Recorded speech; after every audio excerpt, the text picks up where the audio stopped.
Greetings. This is Attorney Della Welch, and this is our second recording on the area of how to answer an eviction complaint in California.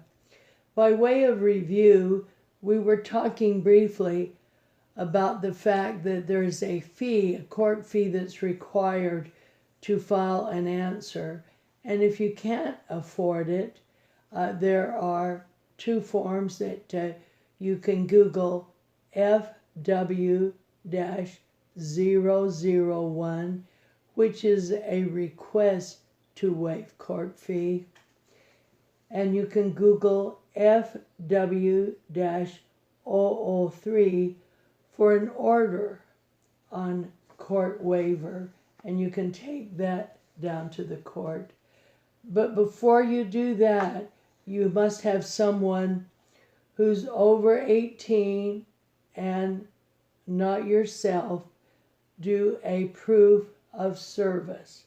You can Google POS or P0S-030 for a proof of service by first-class mail for civil actions, and the self-help clinics can be helpful to you in filling that form out.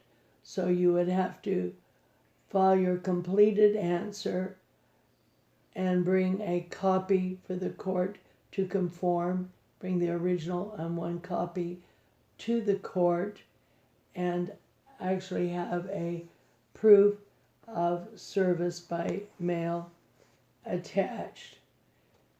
Now, speaking more in detail about after you file the complaint, some people have questions on preparing the complaint. So talking a little about, you can Google UD-105, and that's the answer form for unlawful detainer. On item 1, you'd put your name. Make sure above that you put the case number as stated on the complaint.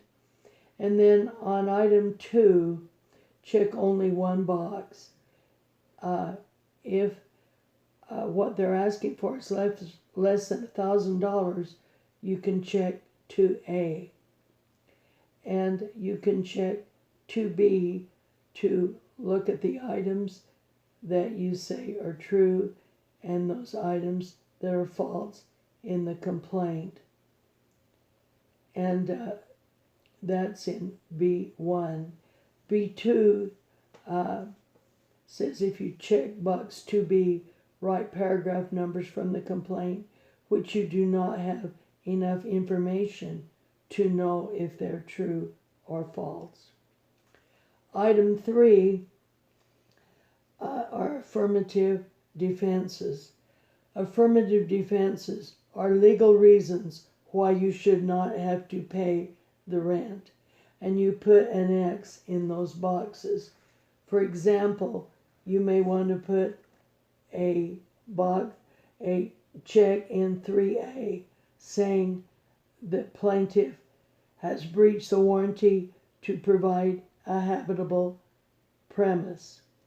So you can go through and read each one of those reasons and see which reasons apply. And then very important is 3J. And this is where you provide the facts supporting affirmative defenses, where you write in the facts to support your reasons for checking any of the affirmative defenses. Also, if you need more room, you can attach a separate sheet of paper.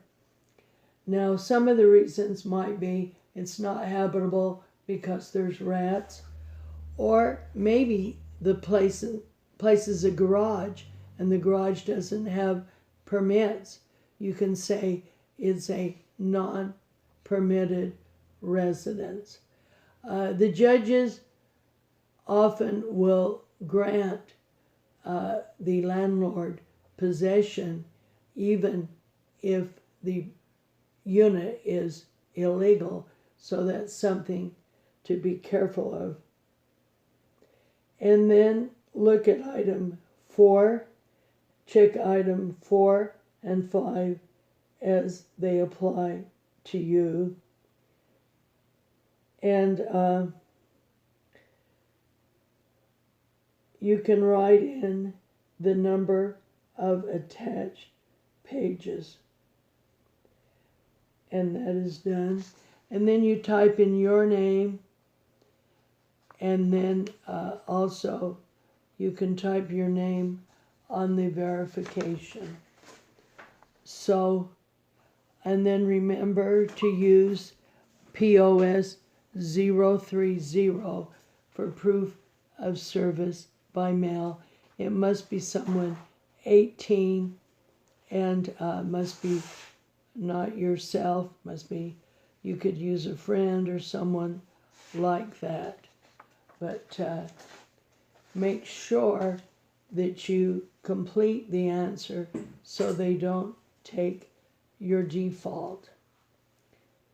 And I've heard of a case where someone was renting a place, it was off the grid, and there was no septic tank.